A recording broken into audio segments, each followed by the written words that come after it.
Deixa eu botar aqui. Pronto, tá gravando. Então é isso, assim, então, sejam bem-vindos de volta, um feliz ano novo para todos. Então vamos continuar o nosso curso. A gente vai... qual é o objetivo desse trabalho que a gente está fazendo? O objetivo desse trabalho é a gente encontrar um problema e poder descrever para que uma equipe de software possa trabalhar. O nosso trabalho como cientista de dados nem sempre é gerar software, né? O nosso trabalho, muitas vezes, é entender um problema e passar a especificação para uma equipe de software para que ela possa, né, realizar os trabalhos necessários para criar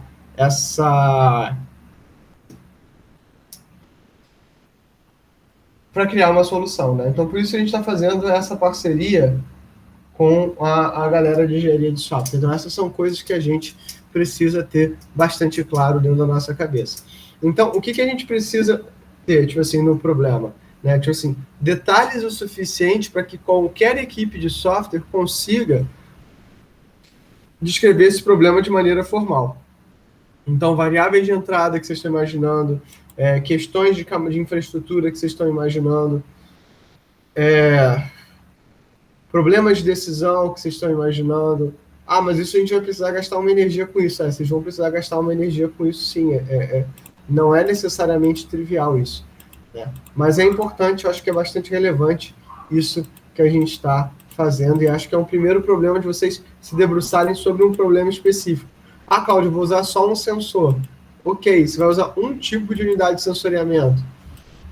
Beleza, mas qual é a taxa de coleta? Por que a taxa de coleta é assim? Quantas vezes por dia precisa coletar? Então, esse tipo de coisas são coisas que a gente acaba precisando sempre, né, ter isso muito claro dentro da nossa cabeça.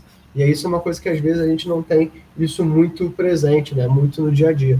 Então, essas são questões que eu acho que são super relevantes de vocês terem colocadas no trabalho. Então, assim, se eu fosse organizar o trabalho com vocês, deixa eu aqui abrir um documento do Docs. Aí eu compartilho a minha tela também.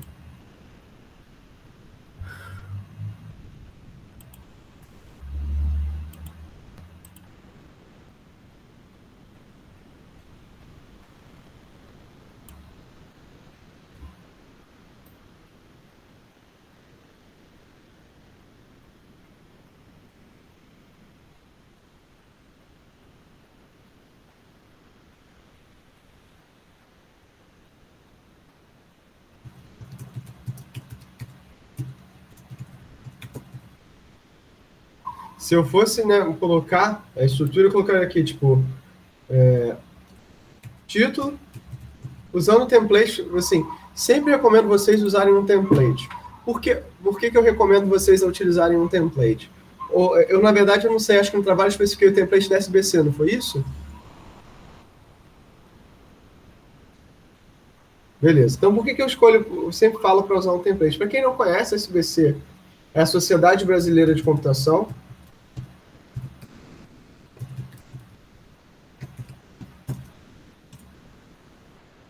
Essa galera daqui, eles têm o objetivo de disseminar as atividades de pesquisa em computação no Brasil. Eles fazem isso com bastante... Eu tenho, né, tipo, tanto elogios quanto críticas, mas acho que isso é normal para qualquer um. Eu sou associado da SBC, tá? E eu acho que é importante a gente ter, ainda mais para vocês, porque é bem barato, tipo assim, acho que é R$15 para um aluno se associar à SBC, e vocês têm descontos em eventos, é bem legal, vocês recebem uma revistinha, eu acho legal, acho bacana, né? Então, assim, por exemplo, você tem os templates aqui, você pode ver aqui no site da SBC o template. Pode falar, Leonardo. Então, Cláudia, só ficou uma dúvida. A gente vai ter a possibilidade de construir isso ou vai ser só do ponto de vista teórico? Você falou que a gente ia fazer uma parceria com... A ideia é, tipo assim, a ideia é que vocês gerem um protótipo e aí a gente vai ter uma palestra com a Newton. Entendi. E aí a gente vai gerar essa palestra com a Newton. Tá? Então, assim, primeiro vocês viram o negócio lá com o Bruno, né? O elemento. Aí a gente vai ter uma próxima aula que a gente vai usando como é que é aquele do fluxo no Node-RED. E aí a gente vai mostrar depois o Node-RED fazendo uma interface com o sensor Arduino. E depois a gente vai mostrar a relação com a Newton. E aí vai ter uma palestrinha sobre isso. Então, isso vai permitir o seguinte, mesmo que vocês não programem, que vocês consigam, tipo assim, construir, tá? Tá, beleza, valeu. Nada. Aqui é a página desse template, estou botando aqui para vocês. Então, por que é legal esse template? Tem aqui ó, o modelo de publicação de artigo e o modelo de capítulo de livro. Né? Na verdade, o capítulo de livro é caso você queira mandar um tutorial. Né?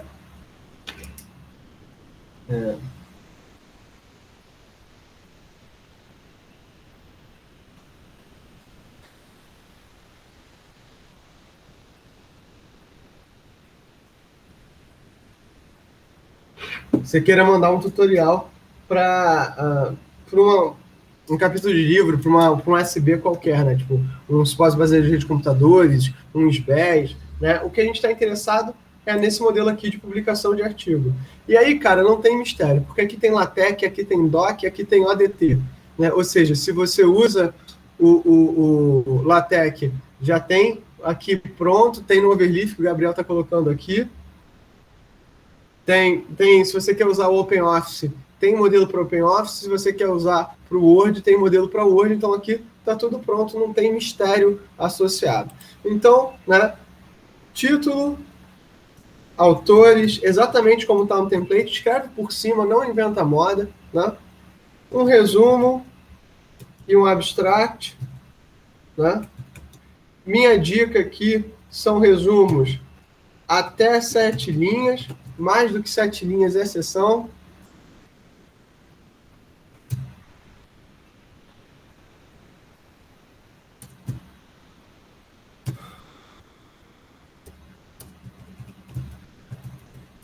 E aí entra introdução. Né? Qual o meu cenário? Ou seja, por exemplo, qual o meu cenário? Quero falar, por exemplo, de fazendas. Exemplo. Fazendas. Qual o desafio das fazendas que IoT pode ajudar?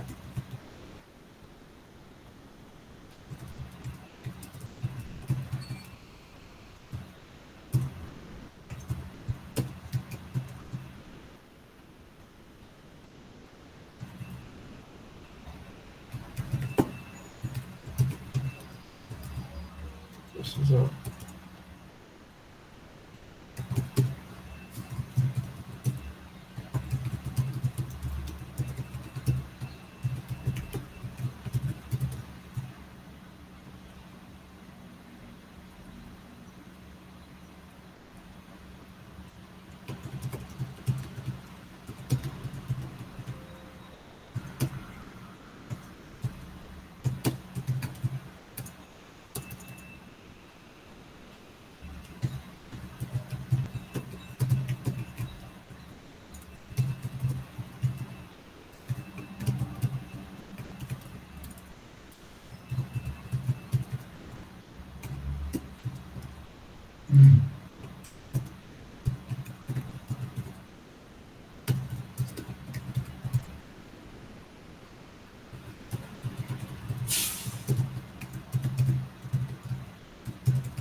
Já vou explicar isso aqui. Só estou deixando aqui como exemplo para vocês. Eu vou já compartilhar o link. Amor, pega um copo d'água para mim.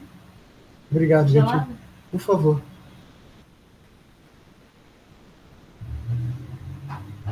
Botando aqui no chat para vocês.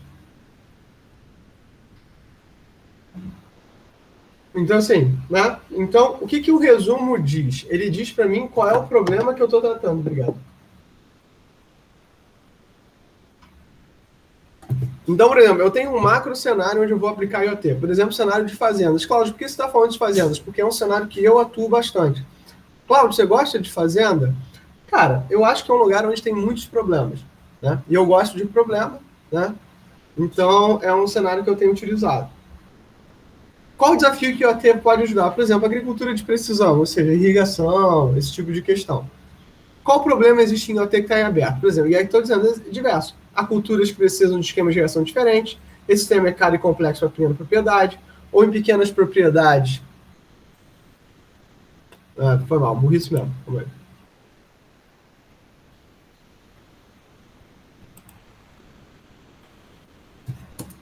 Vê se vai agora.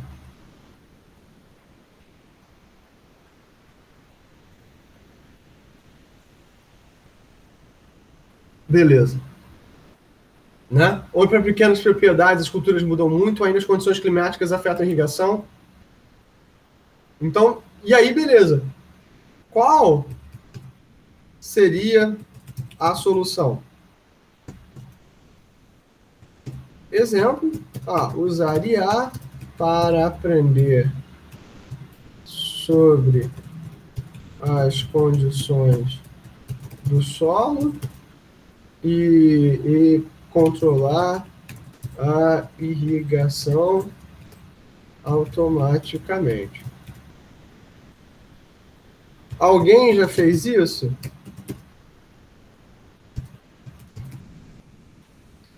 Parecido? Se sim, qual o diferencial? Exemplo, as soluções até o momento fazem isso fora da rede IoT. Vamos fazer uma solução dentro da rede para ter uma resposta mais rápida.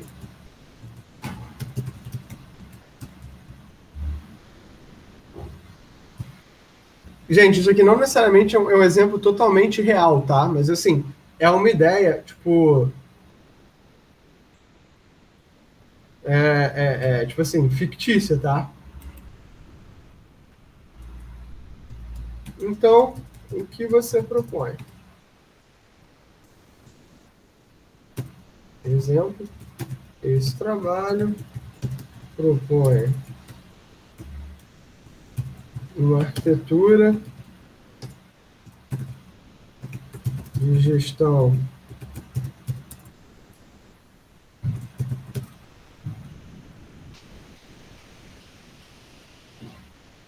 de sistemas de irrigação inteligente, baseada em informações do clima.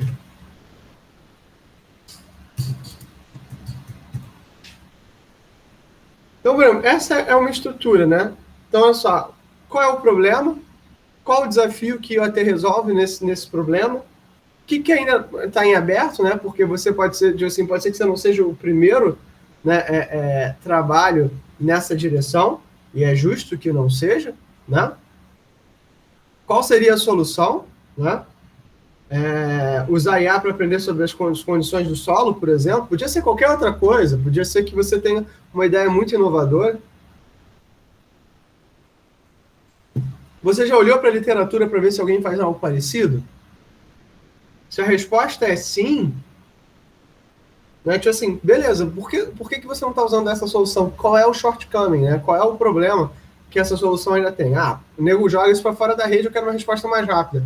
Talvez em fazenda, esse exemplo em particular, não faça muito sentido. Mas no cenário médico faz sentido pra caramba, né?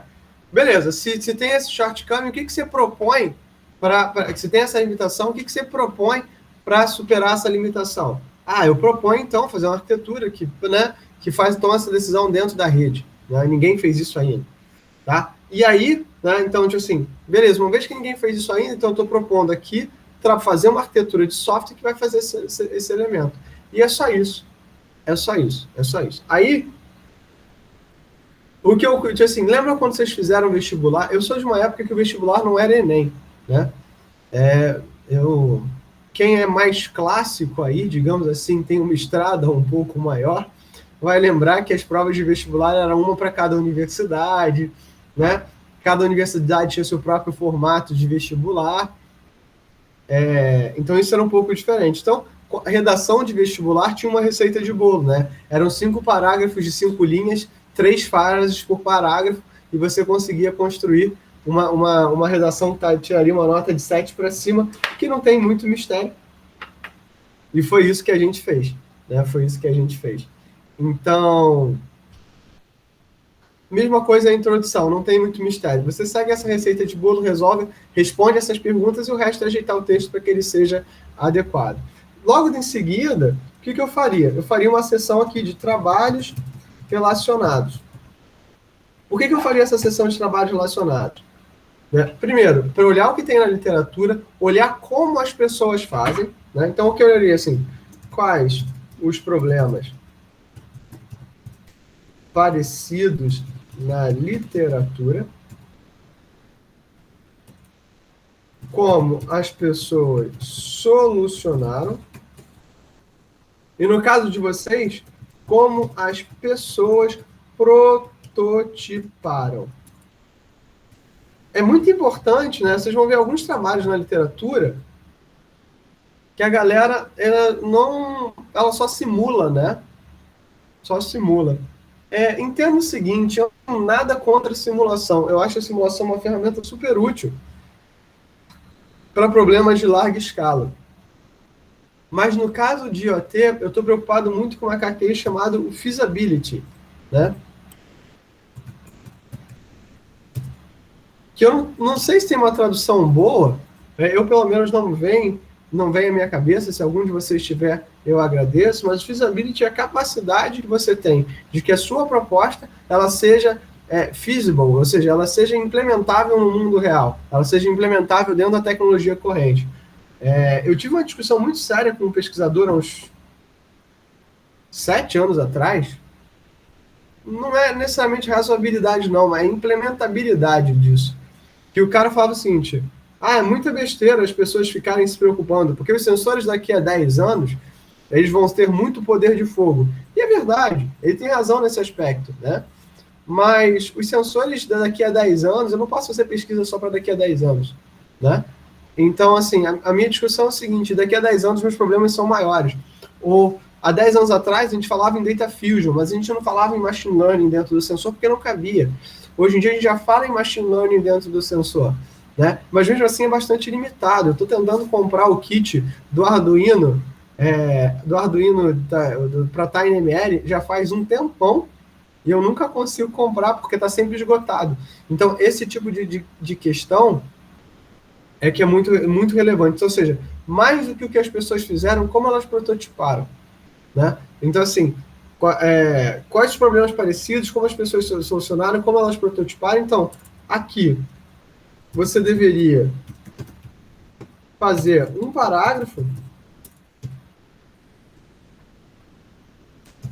por cada trabalho, resumindo o que ele faz, e uma frase ao final dizendo que você faz diferente. Gente, nota o seguinte, eu não estou nem pedindo que vocês sejam extremamente inovadores, eu só estou perguntando o seguinte, assim, dá uma olhada no que já existe. E ao final você vai fazer a proposta de vocês.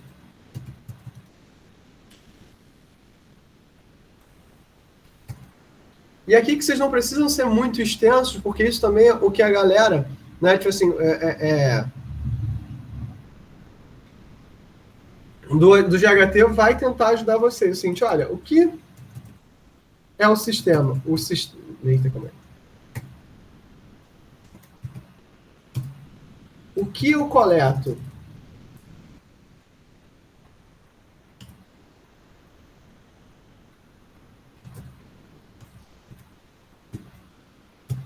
Exemplo. Dados de umidade do Sol.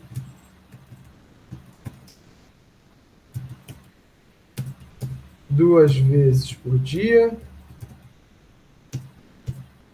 10 minutos de coleta. 5 amostras por segundo.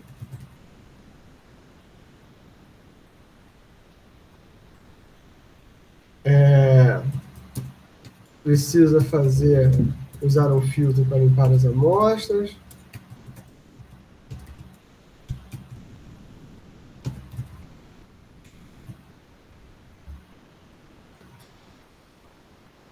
São vários módulos.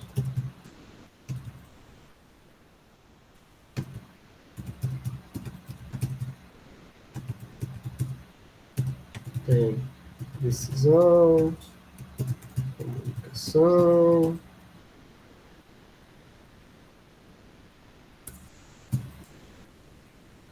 sensoriamento. Como é a arquitetura da rede? Sensores se comunicam com o Edge Layer 802.15.4.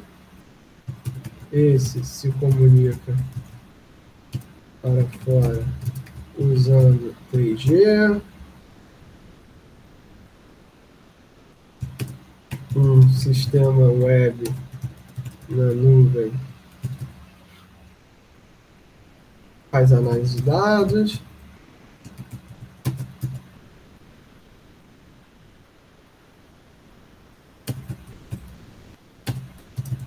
Comunicação OP ou MQTT. A gente ainda não falou, então isso aqui pode ser deixado um pouco mais em aberto também. Né? Justamente a gente não falou ainda dos protocolos da camada de aplicação, a gente ainda vai chegar lá. Né? Então, assim, nota que nesse exato momento, o que eu quero de vocês é, tipo assim, que vocês pensem o que é o sistema de verdade, como é que seriam os modos, como é a arquitetura da rede, o que eu coleto dessa arquitetura da rede, ou seja, o máximo possível de informação que vai permitir a tua equipe de engenharia de software a fazer essa especificação. Então, nota que você vai ter um sistema que vai ser dentro do sensor, um sistema a nível da edge e um sistema a nível da nuvem. Ah, Cláudio, eu preciso ter os três? Não. Pode ser que o seu, por exemplo, um sistema que detecta dados de ponte, né? Tem um trabalho meu, um trabalho de um amigo meu, né, que eu participei do artigo, que no final das contas o trabalho dele, ele coletava dados de saúde, dados de vibração, que iam dar dados de saúde para pontes. Ele coletava uma vez por dia, porque o sistema dele não era de coleta de emergência, mas era de manutenção. Então ele coletava uma vez por dia, fazia uma limpeza, um filtro no momento da recepção e depois mandava esses dados para a nuvem, porque ele falava, Cláudio, eu não tenho a necessidade do atraso. Então, no meu caso, as contas são complexas, faz mais negócio eu simplesmente limpar e enviar as coisas que estão, fazer uma detecção de anomalia e enviar para a nuvem para eu processar, porque eu tenho tempo para processar. Então, pensa no seu problema. Pensa na necessidade do tipo de decisão que você tem. Por exemplo, um sistema que está detectando o infarto de alguém, cara, ele precisa de vários níveis de decisão. Agora, um sistema que cuida da irrigação, um sistema que cuida desse problema como a saúde de uma ponte a longo prazo, ele não precisa de uma resposta tão rápida assim. Cláudio, o que é uma resposta tão rápida? Cara, se pode esperar 1 minuto, não é uma resposta rápida. É isso que eu quero que vocês tenham essa noção. Ah, mas e se eu perder a conectividade da rede? Então, isso aí, né, tipo assim, olha, há sistemas de controle de falhas. O que acontece caso eu perca a conectividade? Então, essas questões é que vocês têm que ter respondido, tá? E aí, no final, vocês vão ter uma seção que é o sumário, né? E o que o sumário diz, né? Que não é exatamente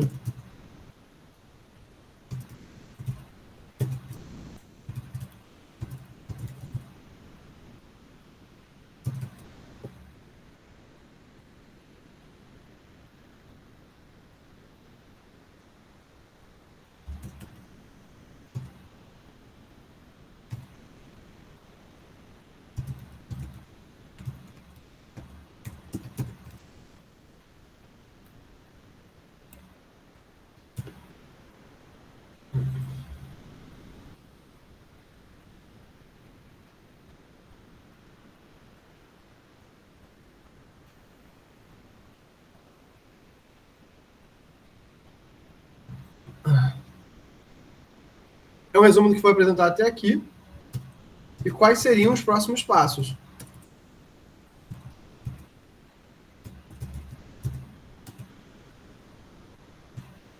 Ou seja, como você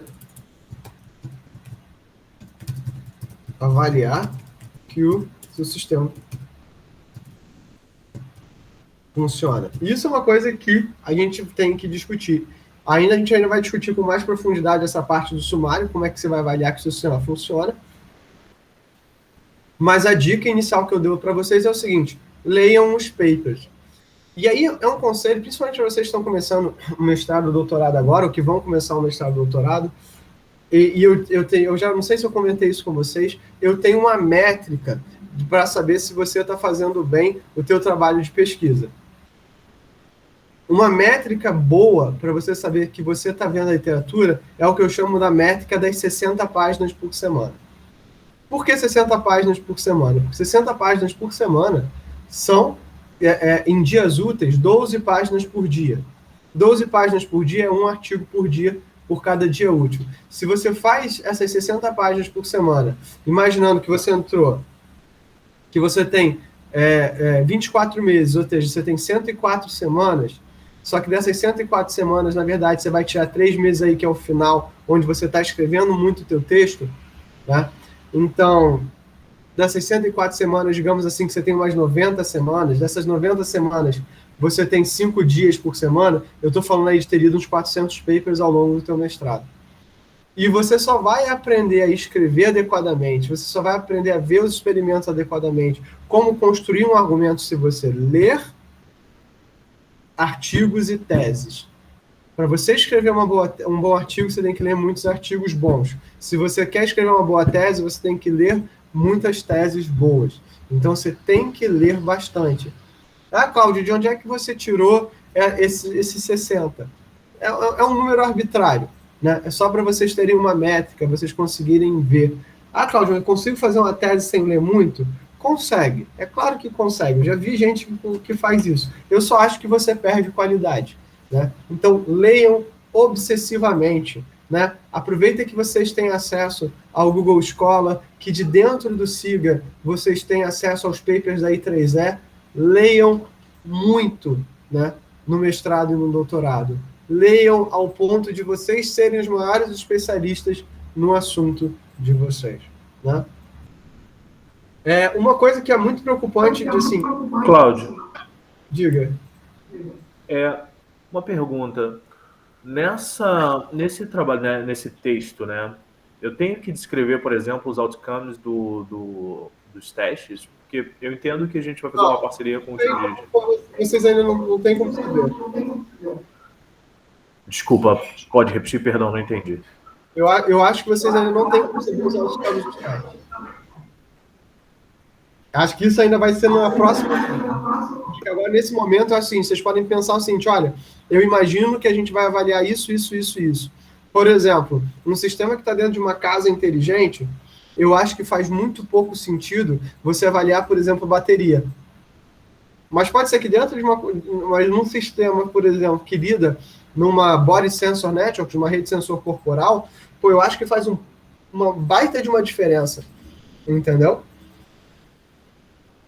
Você avaliar a bateria, porque você quer que isso dure durante bastante tempo. Num sistema que está dentro de uma fazenda, num lugar ermo, uma bateria que dura bastante tempo, parece que é uma coisa legal. Num sistema que está dentro, por exemplo, de um quarto de hospital, eu já acho que faz menos diferença. Então, assim, planejar os experimentos eu acho legal, mas o outcome, né, assim, o resultado desses experimentos, eu acho que ainda é temerário. Eu acho que precisaria de um pouco mais de trabalho para vocês poderem ver isso com cuidado. Tá bom? Só uma outra pergunta. Onde é que está o link desse texto? Ele está lá no Google Classroom ou você só compartilhou por aqui? No chat. Botei aqui no chat aqui, para estar com você. Ah, tá. Show. Obrigado. Mas alguém pode colocar lá no Classroom, por favor? Eu acho até legal isso aqui estar no Classroom. Eu acho que essas são questões... Porque, gente, o que eu estou dando para vocês? É só uma receita de bolo, e essa receita de bolo, ela serve não só para esse trabalho, mas até para você começar os seus próprios artigos, entendeu? O que é um artigo? É o relato da resolução de um problema da literatura. Pronto, né? Tipo assim, não tem muito mistério. O mundo está cheio de problemas. Pega o seu problema, busca uma solução, dá uma solução inovadora, resolve o problema, parte para o próximo. O mundo está cheio de problemas. A gente tem que resolver esses problemas. Ok? Sobre isso, dúvidas, traumas ou desilusões? E calma. Gente, se vocês acharem que o que vocês fizeram não está muito dentro disso aqui, e vocês precisarem de mais um pouco de tempo para a gente fazer, só me avisa, a gente conversa na quinta-feira. Quinta-feira. Tá bom?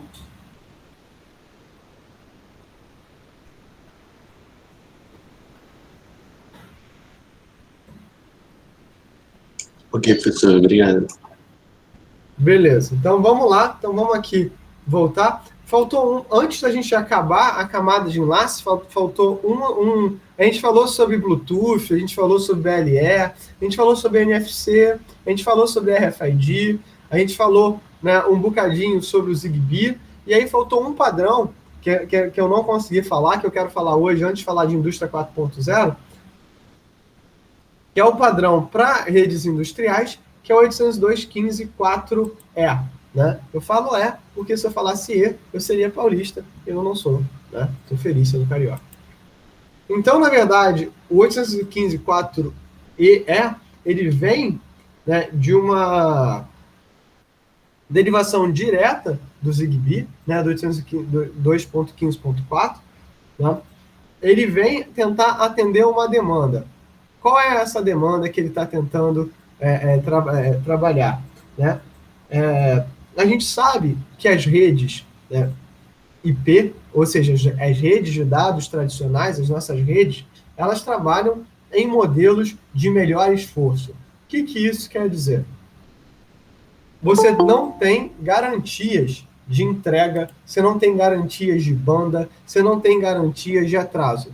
Essas são características das redes por comutação de pacote, né? Redes, né, de datagramas. Né? Você tem essa característica. Né? Você tenta emular alguns dos comportamentos de redes de circuito com circuitos virtuais, mas as redes tradicionais, as nossas redes como elas são, elas trabalham, né, por disputa de acesso ao meio. O Zigbee, ele vem muito dessa característica. E o que a gente sabe desses conceitos, né? Vocês viram isso lá no capítulo 1 do Kurose. Esse tipo de rede, esse tipo de procedimento, ele tem uma vantagem clara, né? E qual é a vantagem clara que esse tipo de procedimento tem? A vantagem clara que esse tipo de procedimento tem é um só. É que você tem um melhor aproveitamento de banda, né? Você tem um melhor aproveitamento da infraestrutura, o que baixa o custo. Isso foi super importante para a disseminação das redes, né? E se você fosse parar para pensar, se você estivesse nos anos 70 e 80, isso faz todo sentido. Para que a gente queria usar a rede nos anos 70 e 80? Para mandar mensagem, né? Ela seria um elemento de comunicação, né? Ela estava ali para suprir uma necessidade de comunicação durante sei lá, a Guerra Fria, que não é exatamente para o que a gente pensa na rede hoje. Como a gente entende a internet mudou drasticamente nos últimos, sei lá, 20 anos. Né? A internet ela sai de um modelo muito aplicacional, onde você tem os protocolos da camada de aplicação, cada um dedicado para uma aplicação diferente, ou seja, você teria uma aplicação de e-mail, você teria uma aplicação web, você teria uma aplicação onde a internet comercial ela se expande de tal forma que tudo que a gente faz está dentro dessa web comercial. Então, por exemplo, a gente está aqui falando com voz e vídeo, né? Estou transmitindo para vocês um screencast da minha tela, enquanto eu estou transmitindo áudio, vocês estão vendo isso em tempo real ou em tempo quase real, né? Não existe tempo real, porque sempre tem um atraso associado.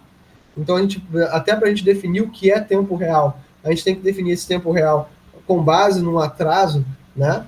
Que seria, né, tipo assim, a transmissão, né, mais o atraso de propagação dentro da rede.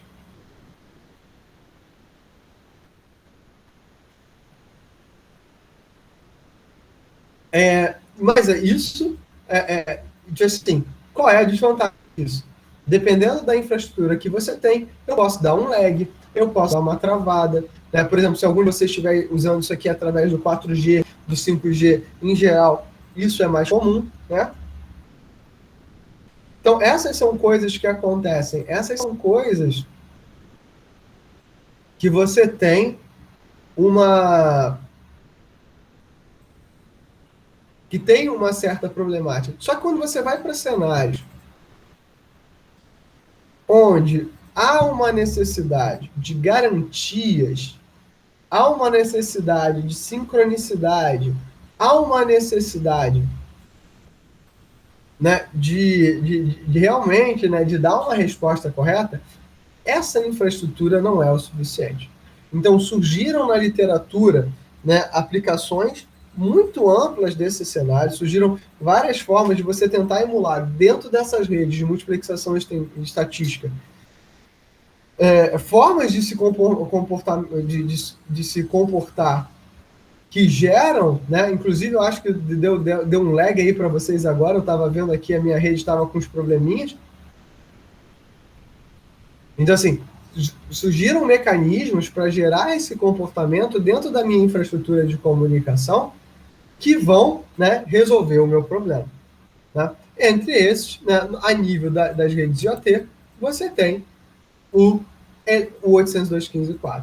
E o que sai desse 802.15.4? A gente viu que você tem uma camada MAC, e o que é essa camada MAC? É uma subcamada da camada de enlace, né? Lembrando, pelo livro do Kurose, ele divide o processo de comunicação em rede em um processo em 5 camadas, cada uma dessas camadas responsável por um pedaço do processo de comunicação com protocolos associados. A esse conceito a gente dá o nome de pilha de protocolos, né? Nominalmente, dentro do livro do Kurose, as camadas são aplicação, transporte, rede, enlace e física. A pilha do 6LoWPAN, que a gente já comentou, segue essa mesma estrutura. A aplicação, onde vai ter os protocolos, tradicionalmente o COAP e o MQTT, mas hoje em dia também o GPRC, ou seja, muito também influenciado pelo que a gente tem em microserviços. A camada de transporte do IoT é basicamente o DP, mas isso pensando numa questão, numa rede multi-aplicação, né? A gente viu que a pilha do Zigbee, que é mais antiga que a pilha do 6LoWPAN, não utilizava sem a camada de transporte. A gente tem o protocolo do 6LoWPAN, propriamente, o IETF, né? O IPv6 em Lossy Networks, né? Low Powered Lossy Networks, que a gente vai ver na próxima aula. Ele é um protocolo de camada de rede, né, que faz a compressão de cabeçalho. A gente tem também, e a nível de camada de enlace, a gente tradicionalmente usa o Zigbee, 802.15.4. O que a gente discutiu nas últimas aulas? A pilha fala do 802.15.4, mas o que o mercado está trazendo para a gente hoje como uma opção ampla desse trabalho?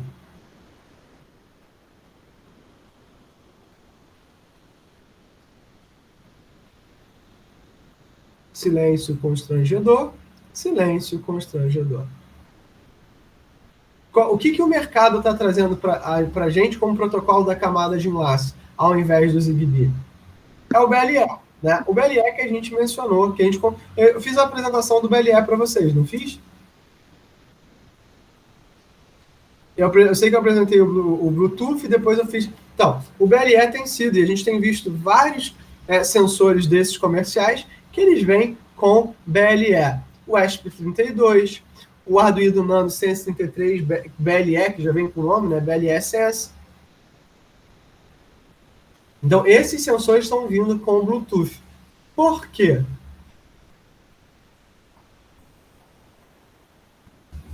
Porque é mais barato, né? É mais barato, a gente já está mais acostumado com a tecnologia, já tem, assim, já barateou o custo bastante, você consegue comprar um adaptador Bluetooth baratíssimo. Então, esse tipo de coisa já acontece, né? A gente caiu. Ao mesmo tempo, a gente sabe que o Zigbee tem um desempenho melhor para esse tipo de aplicação. A bateria dura mais tempo, né? Ele amplia o número de nós na rede, mas, dado todas essas vantagens, a gente continua usando o Bluetooth. Por quê? Porque, na maior parte dos casos, a gente não precisa dessas vantagens. Entendeu? Então, isso é um negócio bem bacana, isso é um negócio muito interessante. Né? Isso é uma parada que eu acho que vale a pena. Mas a gente, quando estava conversando justamente sobre o 802.15.4, a gente viu, né, a camada de enlace, ela é dividida em duas camadas, subcamadas. A LLC, que é o Link Layer Controller, né, que é uma camada de adaptação da camada MAC, que é o Medium Access Controller, né, com a camada IP. Então, a LLC vai ser a camada que ela é responsável por homogeneizar as tecnologias para usar a nível do IP, o que faz com que, independente da tecnologia de camada de enlace, você consiga se comunicar. Tá? Ou seja, se eu estou numa rede sem fio, como eu estou aqui em 802.11, ou que popularmente e erroneamente conhecido como Wi-Fi, né? Eu estou transmitindo uma rede sem fio, uma WLAN, né? Uma Wireless Local Area Network, ou eu estou via 3G, 4G, ou então eu estou numa rede cabeada, ou então eu estou em algum outro tipo de tecnologia, uma rede a rádio. Isso independe, porque quando eu chego no nível do IP, tudo é a mesma tecnologia. Esse é o grande ganho da rede 6LoWPAN. Tá? E a gente sabe que a I3E, o Instituto dos Engenheiros Elétricos e Eletrônicos, a IEEE, né, ela, né, sanciona a camada física e a camada MAC. E se você pega a camada física mais essa subcamada MAC, quando você vai na pilha TCP/IP, é isso que a pilha TCP/IP chama de camada física. Ou seja, nota que essa nomenclatura ela muda ao longo da pilha de protocolos que a gente está trabalhando. Tá? Dentro da subcamada, mas isso não importa, a camada física a gente não trata muito no curso, eu não sou engenheiro eletrônico, então é uma coisa que me interessa menos, eu simplesmente assumo que o rádio existe, ele está lá pronto, e o pessoal da engenharia eletrônica é que vai cuidar disso, e tem feito isso com bastante, né, sucesso, bastante cuidado, e nos últimos 5 anos a gente tem visto uma série, né, de desenvolvimentos, principalmente em SOCs, System on a Chip, né? Eita, o Cláudio que não sabe escrever no lugar certo. System on a Chip. Né? Esses SOCs a gente está vendo esse desenvolvimento, então a gente tem visto Raspberry Pi, a gente tem visto o próprio Apple M1, né, como uma tendência de mercado, e vocês como alunos de mestrado e doutorado, né, ou aspirantes alunos de mestrado e doutorado, vocês têm que entender o mercado onde vocês estão inseridos de forma muito, muito mais ampla. Né? Então você tem todo esse arcabouço teórico que surgiu, e vocês estão vendo essa tendência de mercado que surge com coisas como Raspberry Pi, mas a gente está vendo, por exemplo, o Apple M1. O Apple M1 é um baita chip, né, desse esquema ARM, com uma baita capacidade de bateria. É claro que durante esse 1 ano que ele foi lançado, a Intel já chegou próximo, ou já superou, não tenho certeza, em termos de desempenho, mas o Apple M1 ele muda essa visão arquitetural que a gente tem. É muito interessante esse ecossistema da Apple, como ele é construído. Eu tenho várias críticas ao ecossistema da Apple, tá, gente? Várias críticas. Cláudio, você é hipócrita que você tem um MacBook. Eu tenho um MacBook há 10 anos. Mas, assim, eu tenho várias críticas a esse sistema, a como é construído esse ecossistema da Apple. Cláudio, mas por quê? Porque eu acho que eles fazem um monte de cagada. Né? Eu acho que eles fazem um monte de coisa que eu acho que é errado. Então, é por isso que eu tenho esse conjunto de críticas a como a Apple trabalha. Mas, na verdade, a Apple não é o que eu quero falar aqui. A Apple ela é parte de um sintoma que a gente está querendo trazer toda essa infraestrutura, né, para sistemas mais simples. E essa subcamada Mac, né, tipo assim, esse avanço tecnológico de chips mais poderosos também cai para a nossa infraestrutura de rede. Então, essa infraestrutura que a IEEE ela define, que é a física mais MAC, que na pilha TCP/IP é a camada física, para a gente é uma subcamada da camada de enlace, né, é bem dividido, né, ela tem passado por avanço. Né? E a gente viu, né, principalmente 802.15.4, essa diferença, né, onde você tem duas variações do 802.15.4, com o beacon e o sem beacon.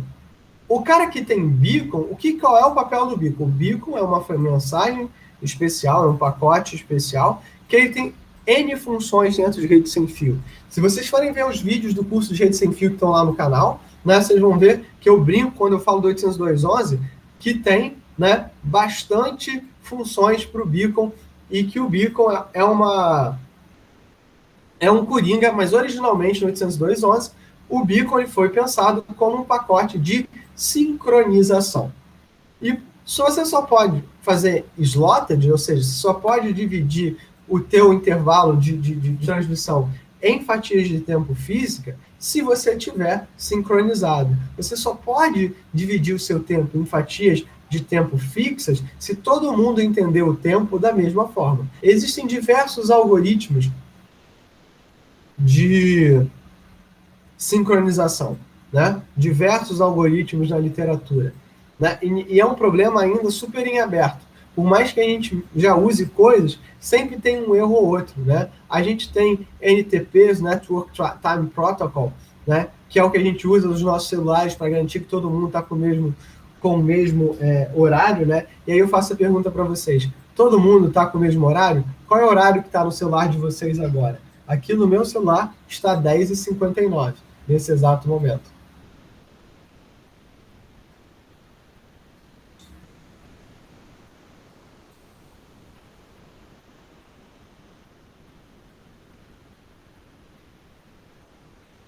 Então, a gente está sincronizado pelo mesmo NTP.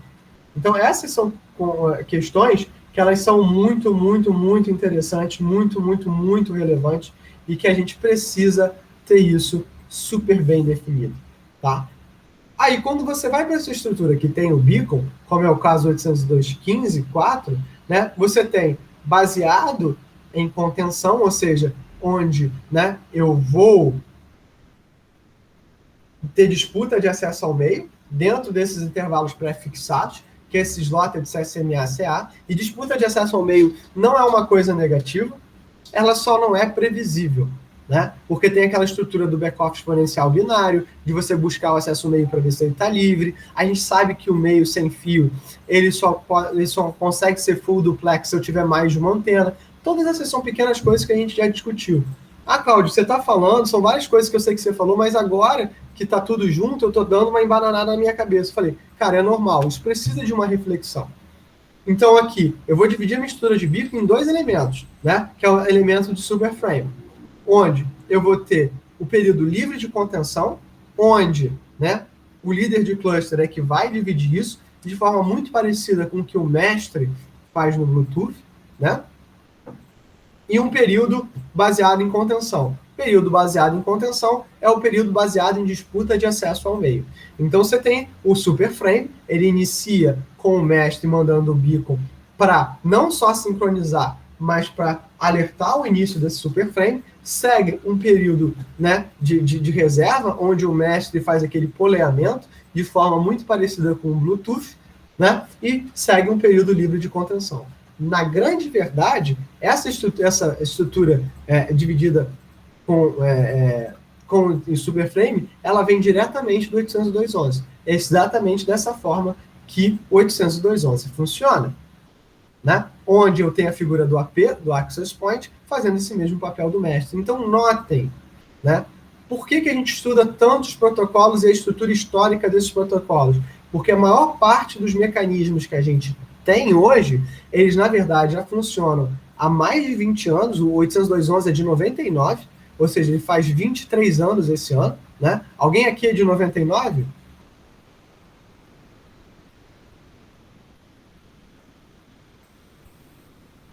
Meu Deus! E você já está quase fazendo mestrado, é isso mesmo? Já está nos finalmente do curso? Ai, meus cabelos brancos. Já está quase acabando, Rodrigo. Estou me sentindo muito mal agora. Mas tá bom, tá ruim, mas tá bom. Tá tranquilo, né? Tá? Deus te abençoe. Seja bem-vindo. Então, assim, eu tô ficando velho, né, gente? Mas na minha família diziam o seguinte, né? Ou envelhece ou morre. Estou preferindo envelhecer por enquanto, né? Mas que bom, que bom. Isso mostra, né, que o mundo evolui. Isso é uma coisa positiva. Então, esses protocolos, eles existem, né, resolvendo problemas que são contínuos. Então, historicamente, esses problemas têm. E aí que é uma coisa que eu acho que é super relevante e as pessoas não olham, né? E vocês têm que ser mais espertos do que isso. Em IoT, eu lido com processadores de 8 bits, 16 bits e pouquíssima memória RAM. Em que período do tempo isso também foi verdade?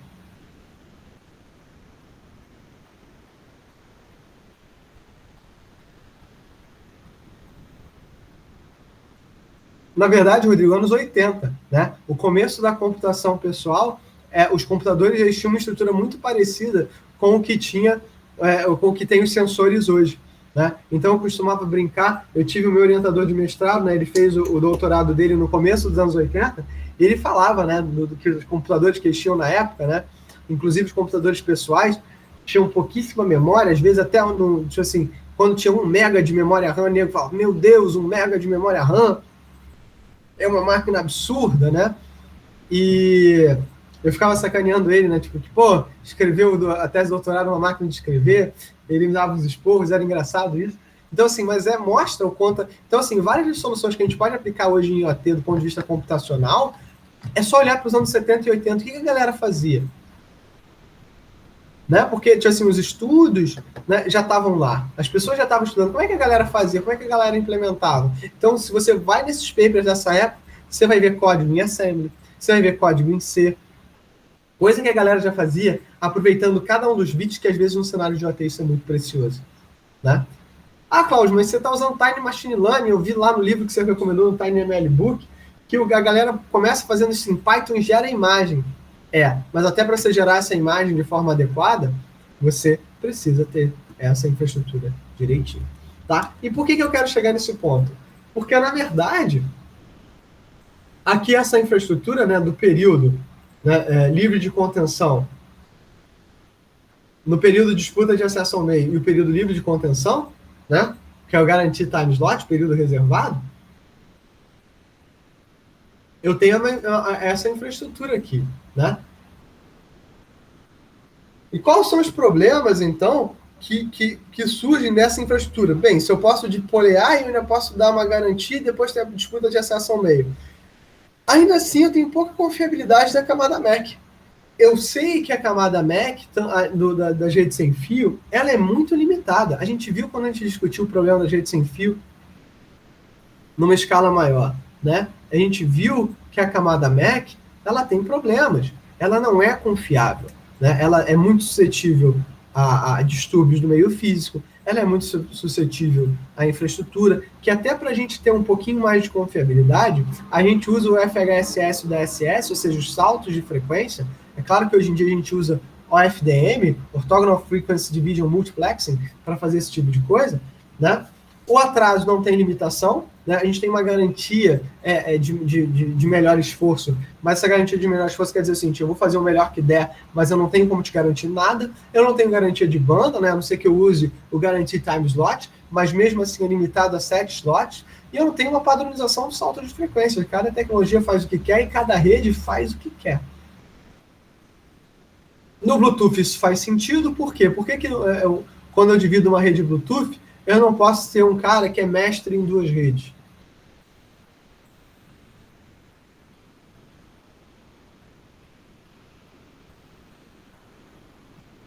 Hein? Silêncio constrangedor, silêncio constrangedor. Não, que não pode eu sei, estou dizendo por que não pode. Eu lembro que era alguma coisa do bit de endereço. Tipo isso. Colhem. Procurem, né? Assim, isso é uma matéria de mestrado e doutorado. Mais importante do que vocês saberem a resposta da ponta da língua é quando eu fizer a pergunta, vocês saberem onde procurar. Né?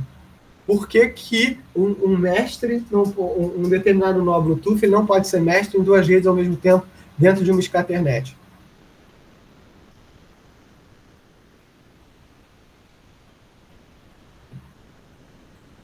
tem a ver com essa padronização do salto de frequência.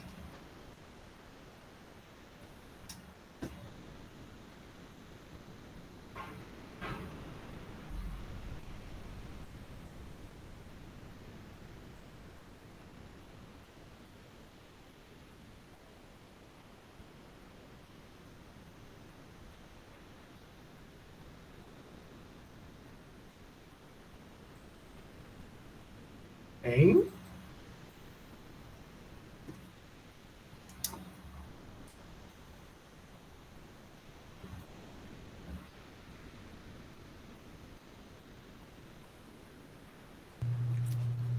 É porque o salto, essa sequência de salto é definida pelo próprio mestre. Então, se ele for mestre em duas redes diferentes, seriam duas redes que teriam os mesmos saltos sequências? Seria isso?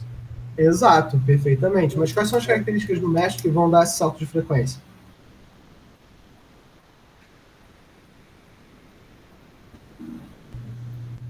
Deu o endereço do mestre e o clock interno dele? O endereço do mestre e o clock. Então, eu não tenho uma padronização. O que eu tenho é que cada rede salta com face. Isso é importante. Isso é importante. Mas dentro de uma rede que você tem que ter um controle, isso é uma parada complicada. Dentro de uma rede que você tem que ter uma relação de trabalho, isso é uma parada complicada. Né? Isso é bastante difícil da gente conseguir ter isso claro. Né? Então, vamos seguir em frente aqui. Então, é isso que a gente tem que buscar resolver. Então, olha só, conforme aumenta o número de nós na rede, justamente por esse elemento, e cada um desses nós, ele tenta entregar um pacote, olha como é que o desempenho da rede ele cai.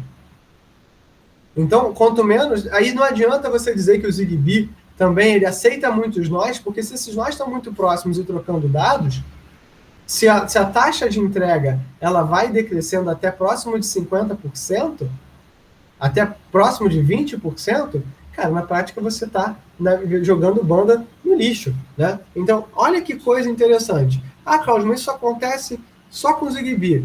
Mas olha só, se você pensa que com 10 nós, eu estou aqui, o vol na casa de 50%, aqui eu tenho um desempenho muito parecido com o Bluetooth. Né? Então, essas são considerações que a gente acaba tendo que ter. Né? Então, de onde é que vão surgir esses problemas? Né? O modo de acesso do CSMA-CA, ele é muito ruim, ele não é pensado para um volume gigantesco de nós. O CSMA-CA divide o tempo por slots, né? Quanto mais nós, menos tempo você tem. O beacon sincroniza o acesso aos nós, então todos disputam um canal de acesso a receber o beacon, né? Ou seja, já tem um começo. Isso torna muito pouco adequado para o cenário de aplicações críticas, como é o caso de redes industriais. Então a gente começou o curso falando o seguinte, né? E aí, para o trabalho que o Rodrigo está fazendo, isso é muito importante. Quando eu penso em cidades inteligentes, eu estou pensando também em indústria 4.0, esse pensamento onde eu tenho uma infraestrutura de cidade coberta por sensores e coletando dados, mas quando eu falo em indústria 4.0, eu estou pensando a sociedade como um processo industrial. Cláudio, por que você está pensando a sociedade como um processo industrial? Porque a sociedade ele é um ator dentro do ciclo de vida de um determinado produto. Desde o cara que consome a etapa do descarte. A sociedade está lá também para prover a matéria-prima. A indústria é um elemento dessa cidade inteligente. Né? Então, por exemplo, não sei se vocês já viram, por que a gente não vê caminhões dentro de cidades?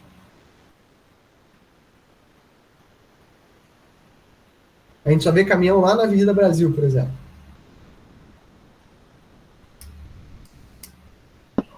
Acho que tem regulações, né? Tipo, você só pode entrar com o caminhão algumas horas, em determinados momentos, em certas partes da cidade.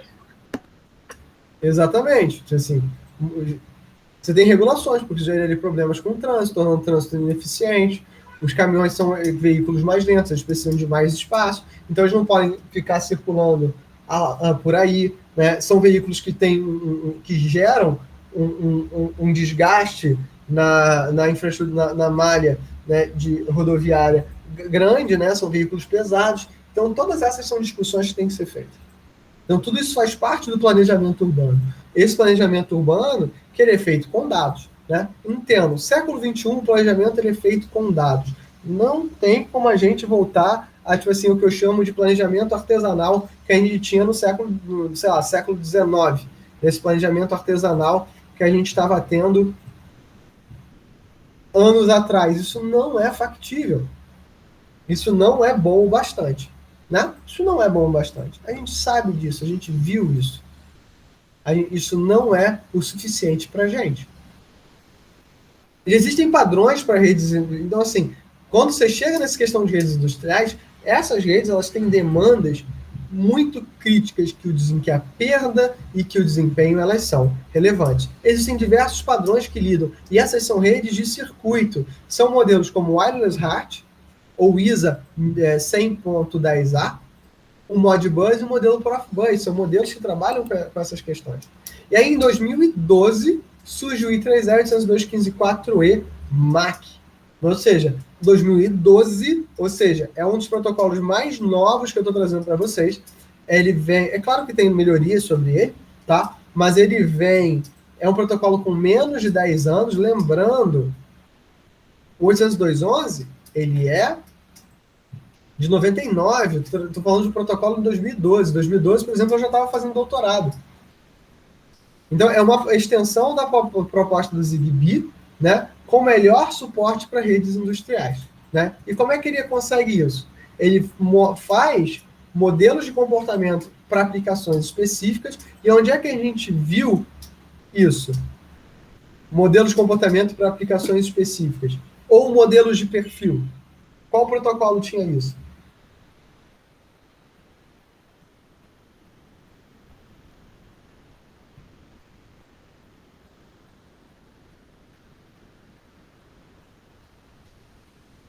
Silêncio constrangedor, silêncio constrangedor.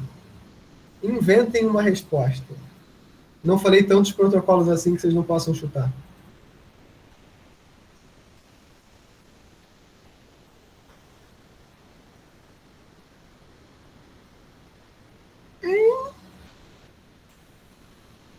Qual outro protocolo trabalha com modelos de comportamento ou perfis de protocolo, de forma que você não precisa implementar tudo do protocolo, mas uma camada base e depois perfis específicos para determinadas aplicações?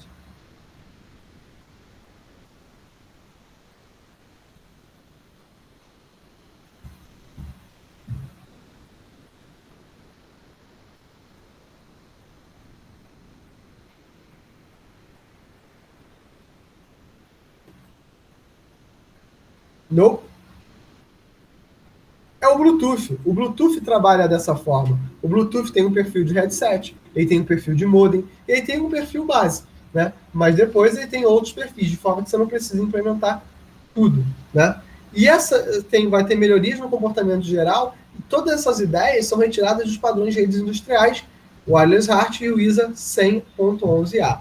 Como é o acesso baseado em slots, as slots vão ser compartilhados e dedicados, múltiplos canais de comunicação e múltiplos saltos de frequência. Ou seja, o que eu puder paralelizar, eu vou paralelizar. Então eu tenho melhorias gerais, como o Low Energy Information Elements, que é tirado do 802.11s, Enhanced Beacons, quadros multipropósito, melhorias de desempenho, que a gente chama de Fast Association.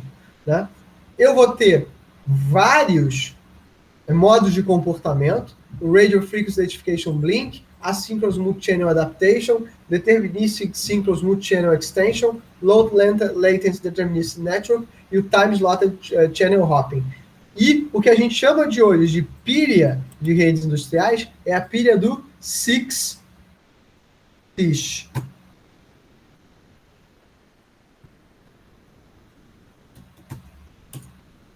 Se a pilha do 6-Tish é a pilha para redes industriais, qual é o padrão que vocês acham que a gente está utilizando como padrão para redes industriais?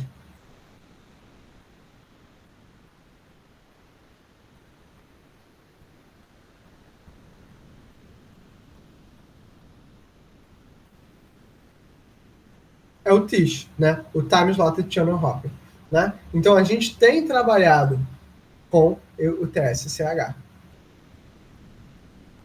Então, assim, só que todas essas coisas, algumas dessas coisas que eu falo, tanto DSME quanto SH, eles são comuns, como, por exemplo, o Beacon Enabled PAN, né, o Personal Area Network, que já vem com os beacons, ou seja, não tem rede sem beacon aqui. Então, o que era, nos modelos anteriores, algo opcional, aqui é obrigatório, sincroniza através do que a gente chama de um multi-superframe, ou seja, ao invés de eu precisar sincronizar por um único superframe, ele vai sim fazer a disputa de acesso para vários superframes em canais de frequência diferentes. Esse multi-superframe, na verdade, pega esse processo de comunicação, divide em vários canais de frequência, paraleliza isso e vai fazer um guarantee time slot de forma que você possa ter, né, se acabou o teu GTS nesse faixa de frequência, salta de frequência e continua a transmitir por aqui. Então eu sincronizo em duas dimensões, no tempo, com o GTS, e em faixas de frequência.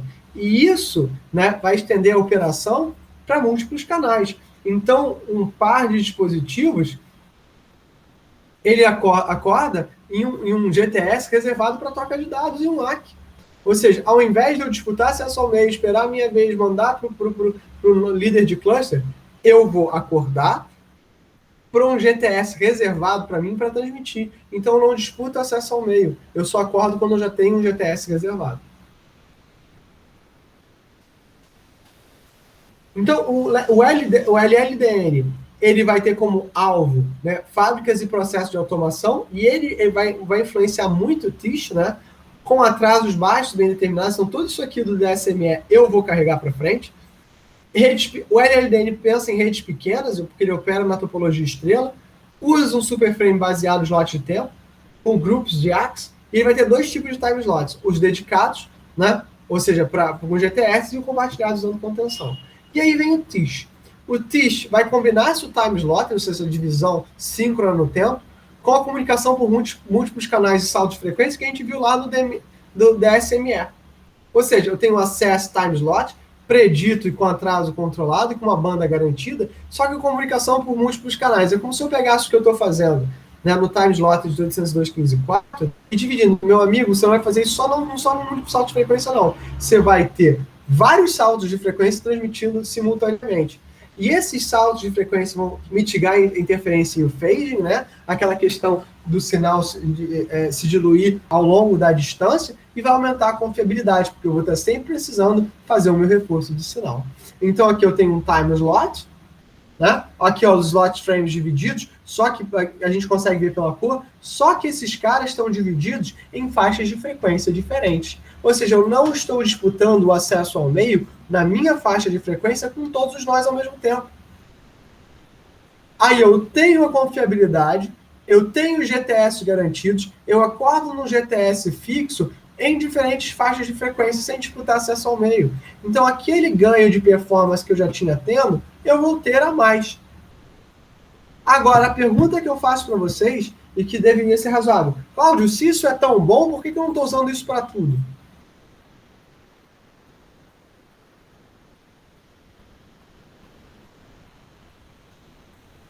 E a resposta é a mais óbvia possível.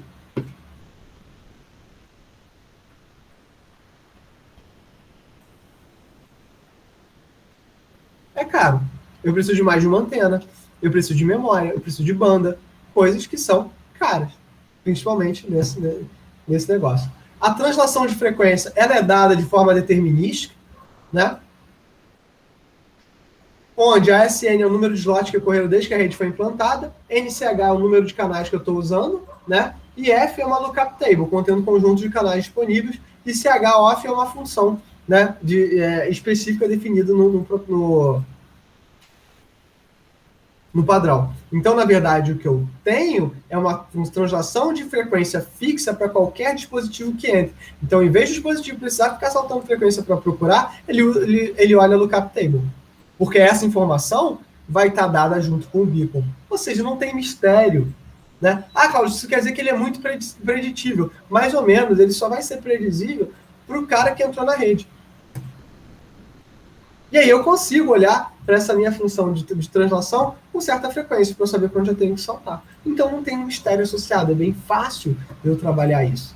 E aí, né, esse meu channel offset, o que eu faço? eu tenho uma topologia de canal que ela é baseada em árvore, porque é isso que o Lookup Table faz. Ela forma uma árvore de time slots. Então aqui vocês estão vendo, são os GTS da galera em cada um desses canais, e só 2 desses canais, né, só um desses canais tem disputa de acesso ao meio, tem concorrência. E porque eu quero transmitir para a mesma pessoa. Então, cada um desses time slots já corresponderia a se conectar com alguém, só que de cada um desses offsets eu permito agora ter mais banda para transmitir com garantia time slot para elementos diferentes. Então, se a gente vê problemas, né, como o problema da estação escondida, aqui não faz sentido falar em problema de estação escondida, porque eu estou jogando isso para diferentes faixas de frequência. Vai haver problemas? É claro que vai. Mas eles vão ser raros. E é isso que a gente quer, que os problemas sejam raros. Tão raros que eles sejam fáceis de consertar. E é isso que o TSH dá para a gente, né? Qual é o problema desse escalonamento? O TSH ele estabelece como funciona, mas não como fazer, né? Se você vai fazer isso centralizado ou distribuído, onde hoje a maior parte dos produtos que a gente trabalha, esse escalonamento, ou seja, o cálculo dessa função, ele é feito num elemento centralizador. É mais fácil, né? E dentro de uma rede industrial, a gente gosta desse controle. Em termos da formação da rede, eu uso o Enhanced Beacons, né? Esse Enhanced Beacon, ele vai ter informação de sincronização, salto de frequência, sobre os time slots e sobre a formação de links e slot frames. Ou seja, ele passa uma cartilha de tudo que vai acontecer dentro da rede para vocês. O Noscom vai escanear por possíveis EBs, uma faixa de frequência muito bem definida. No momento que ele recebe um Enhanced Beacon para o nó anunciante, ele vai notificar a camada superior, vai se adaptar a esses slot frames e links, vai entrar nesse modo TSH, alocar recursos de comunicação e iniciar a fase de anúncio. Como você vai anunciar esse EB, não é parte do padrão. Então você usa um outro protocolo que é o RAP, que é o Random Advertisement Protocol, que é um protocolo de flood. Periodicamente ele dá um flood na rede com esse EB. Cláudio, essa é uma parte então que a gente pode melhorar ainda no padrão? Essa é uma parte que ainda pode melhorar. Ou seja, ainda está em espaço de melhorias. Até hoje, até porque o 802.15.4 ele é usado num cenário muito específico, né? Então ainda tem espaço para melhorias. E aí surge o I3E e ETF6TIS, né? Que são os mecanismos para uma stack IPv6 sobre 6TIS, desenhado para redes industriais, aliado com um padrão ideal para a indústria 4.0, e tem aqui o link do padrão para depois vocês darem uma olhada. O mundo já tem utilizado. A gente deveria estar pensando nisso também, né? Esse é o cenário que a gente tem. E se a gente pega os sistemas operacionais, como o Contic e NG, a gente vai falar ainda mais sobre o Contic quando a gente terminar as aplicações. E o OpenWSN, eles já se valem de utilizar o 6TIS. Já tem o 6TIS implementado para você poder fazer simulação. Isso, galera, isso é muito legal. Isso realmente é fora de série. É realmente o que a gente gostaria que fosse, né? Então, muita gente fazendo pesquisa com o Contic e com o 6TIS já tem aqui esses elementos, né, prontos para serem trabalhados. Eu acho que esse é o grande ganho. Tá? Então, sobre o 815, com esse fim do 815.4e, a gente fecha a camada de enlace. A gente vai falar um pouquinho agora sobre a indústria 4.0, sobre padrões da indústria 4.0. Nas próximas aulas, a gente vai falar sobre padrões da camada de rede e sobre as próximas camadas. Eu não vou mencionar o UDP, né? O UDP, para quem quiser ver, está no capítulo 3 do Kurose. Eu, inclusive, falei sobre o UDP ontem, já tem um vídeo lá no meu canal no YouTube, na playlist Redes SA 2021/2, que é o período que a gente está da graduação ainda, a gente está no segundo período de 2021, no meio dele. Então, mas eu falei ontem, já está no canal, eu, inclusive, vou tentar ser mais disciplinado com isso, de subir as coisas direto para o canal. Esse vídeo, assim que acabar, eu devo subir ele direto para o canal também. Então, fiquem tranquilos, né, em relação a isso. Mas já está lá se vocês quiserem dar uma olhada sobre falar sobre o DP na camada de transporte. Então, como a gente tem só meia hora, eu vou fechar com vocês por aqui hoje. Né?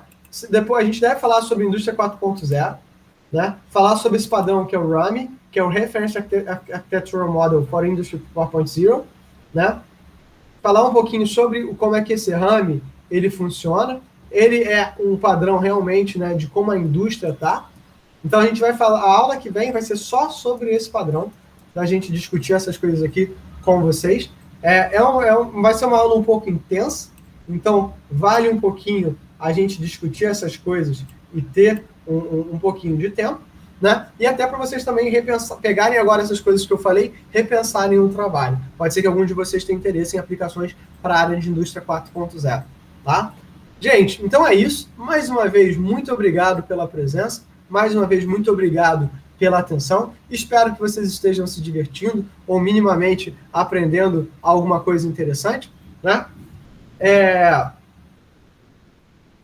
A gente vai ter um janeiro um pouco cheio, né? Um fevereiro também um pouco cheio. Espero que vocês se divirtam, né? Espero que vocês, né, achem problemas interessantes. Tá bom? Então, senhores, eu desejo a vocês uma ótima semana e eu vejo vocês na próxima quinta-feira. Tá bom? Cuidem-se. Um forte abraço aí para todos vocês. Valeu, Cláudio. Um abraço. Até quinta.